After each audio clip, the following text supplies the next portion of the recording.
내가 고등학생이 되자 아버지도 많이 늙었다. 이제 그 나이가 되도록 그런 어릿광대 양복을 입고 수의 노릇을 해야 하는 아버지에게 가련함을 느낄지언정 양심이 남아있을 리 없었다. 나는 아버지를 우상처럼 섬기는 대신 사랑했고 대신 새로운 우상을 섬기고 있었다. 새로운 우상은 정구라 선생이었다. 내 방에는 정구라 선생의 정구라 사상 전집 5권이 있었고 정구라 수필집 7권과 정구라 문학 전집 6권이 있었다.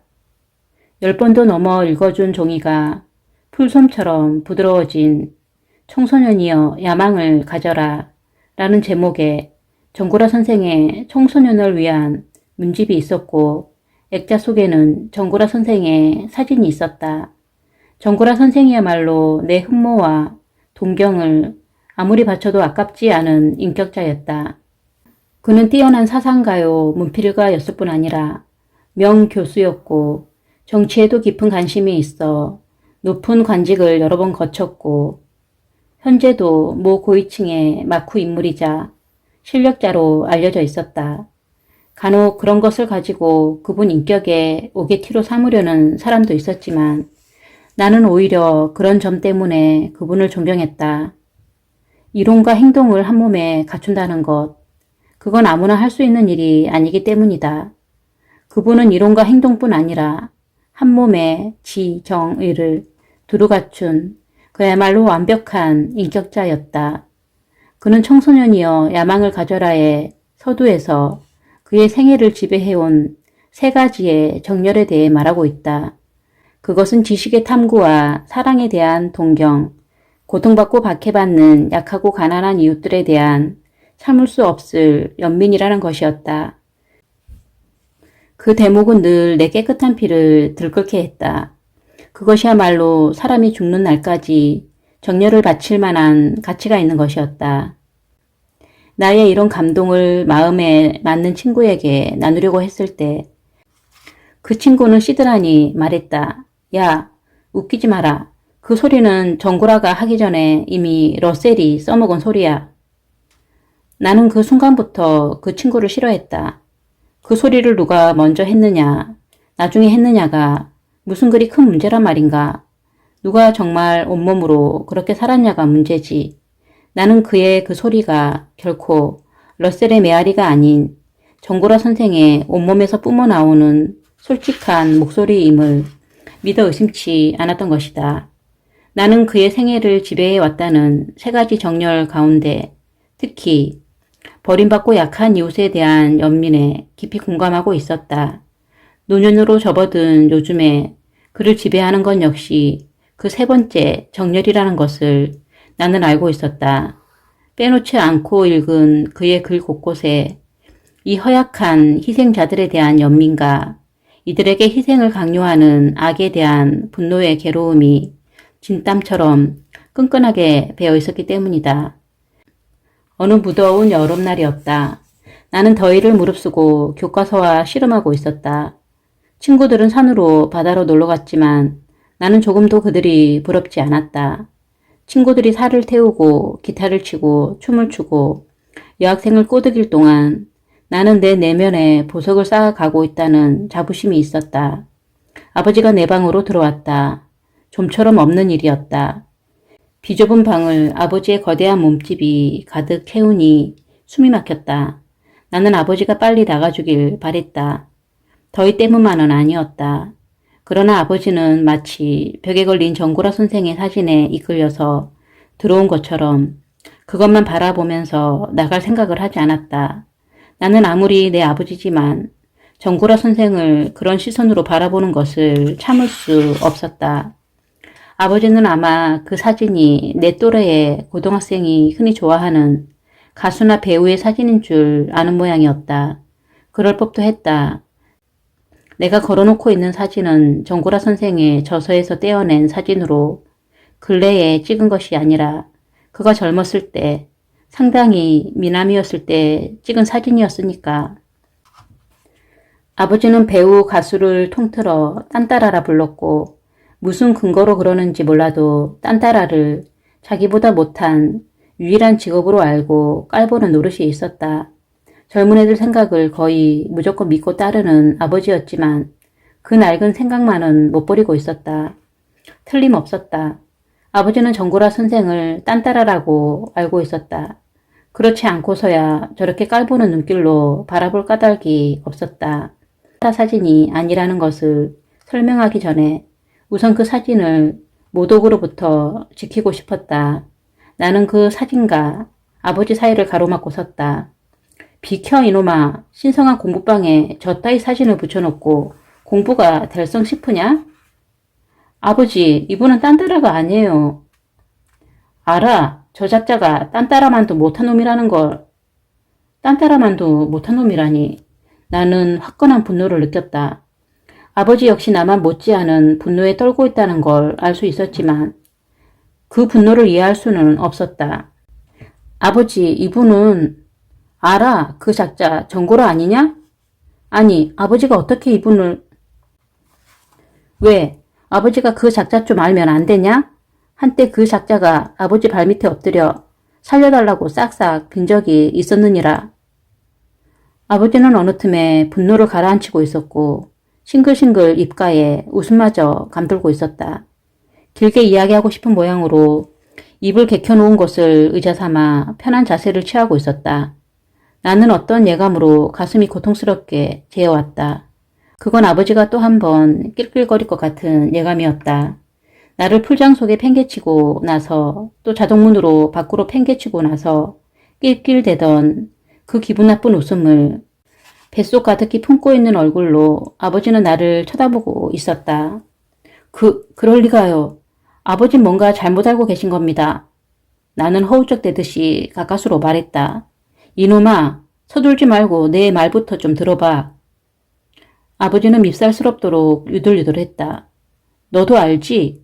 우리가 저 녹번리 지나 구파발 살 때 놀러 다니던 사립초등학교 수희 아저씨 말이야. 사람 좋은 장씨 아저씨 기억나지?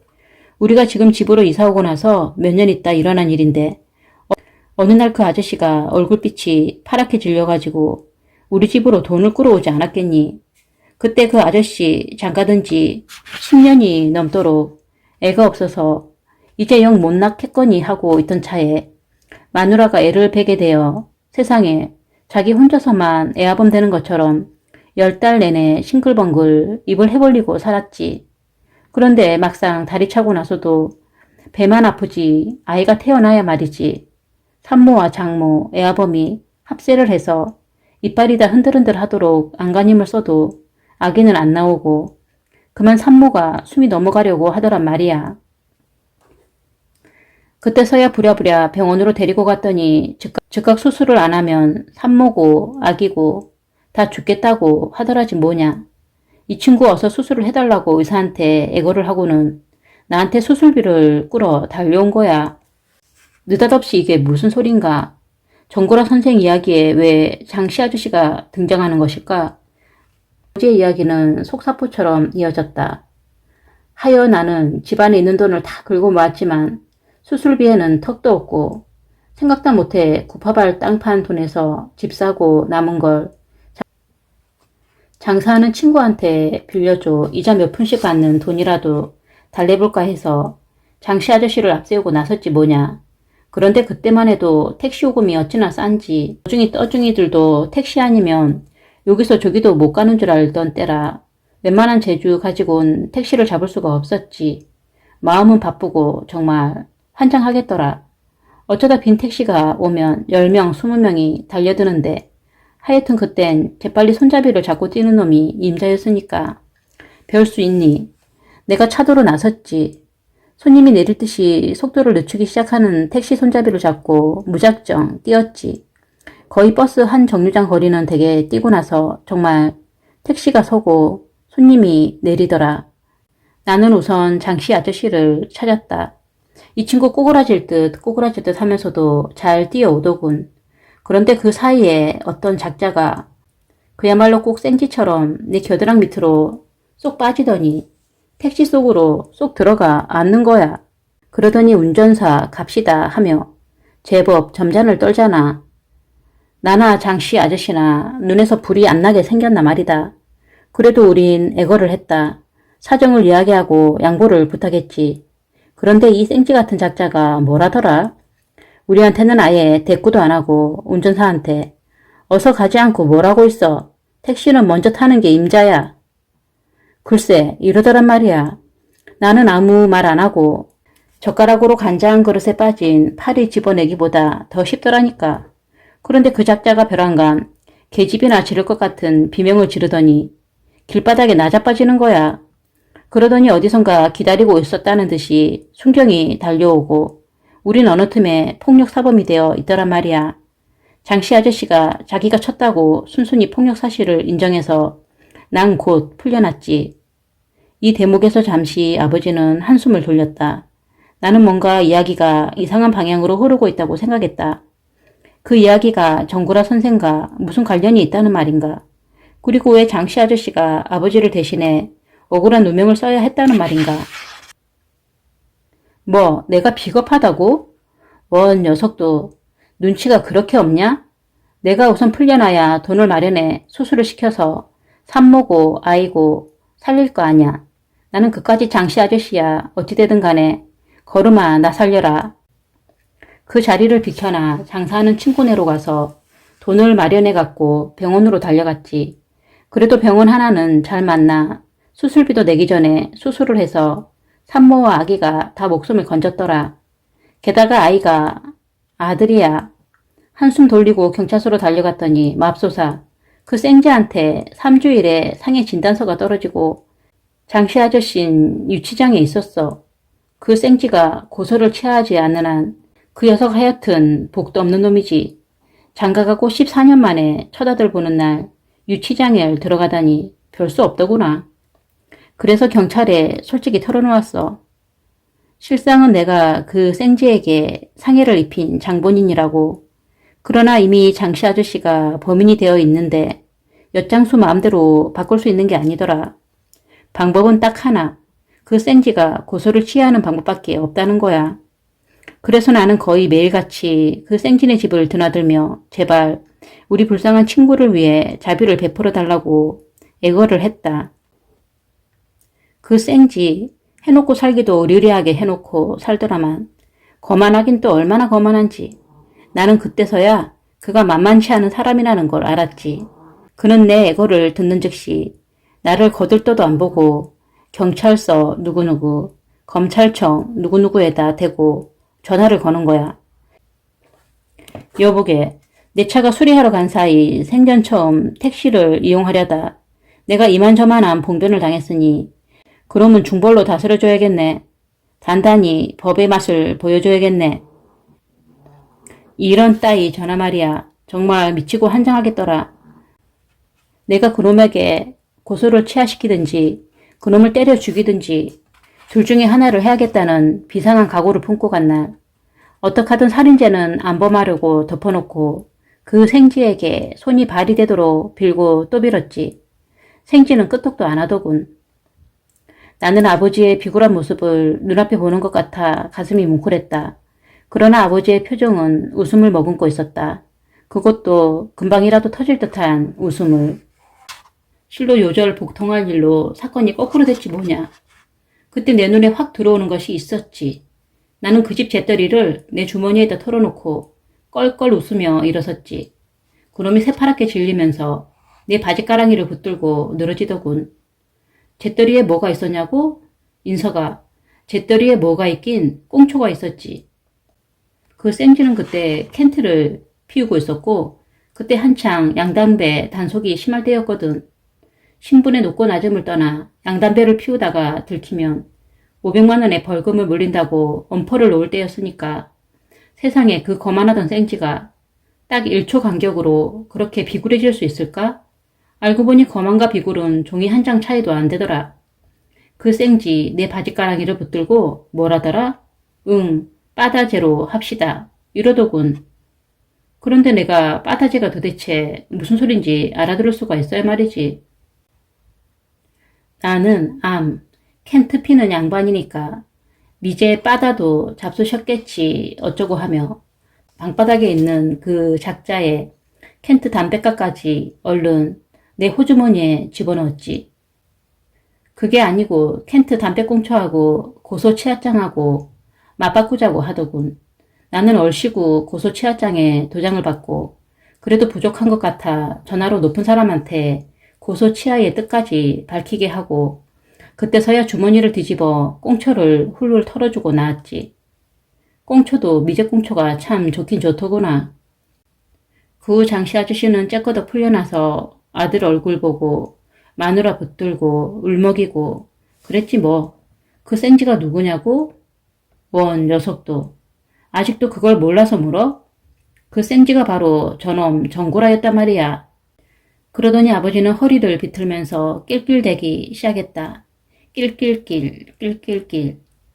그 웃음은 연방 사례가 들리면서 새로운 낄낄낄을 불러일으켜 격렬하고 고통스러운 웃음은 좀처럼 끝나지를 않았다.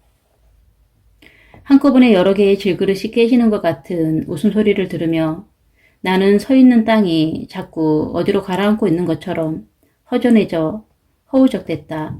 아버지가 나를 풀장에 팽개쳤을 때 허우적대다 땅바닥을 닿기까지는 순식간이었고 아버지가 자신의 우상을 스스로 깨뜨리고 나를 자동문 밖으로 팽개쳤을 때 허우적대다가 겨우 제자리를 찾기까지는 꽤 오랜 시간이 걸렸었다. 그러나 지금의 이 허우적거림에서 벗어나 설 자리를 찾고 바로 서기까지는 더욱 오랜 시간이 필요할 것 같다. 어쩌면 내가 외부에서 찾던 진정한 늠름함, 진정한 남자다움을 앞으로는 내 내부에서 키우지 않는 한 그건 영원히 불가능한 채 다만 허우적거림만이 있을지도 모르겠다. 내 홀로 늠름해지기란 그건 얼마나 고되고도 고독한 작업이 될 것인가. 나는 고독했다. 내 아버지의 낄낄낄 소리는 내 고독을 더욱 모질게 채찍질했다.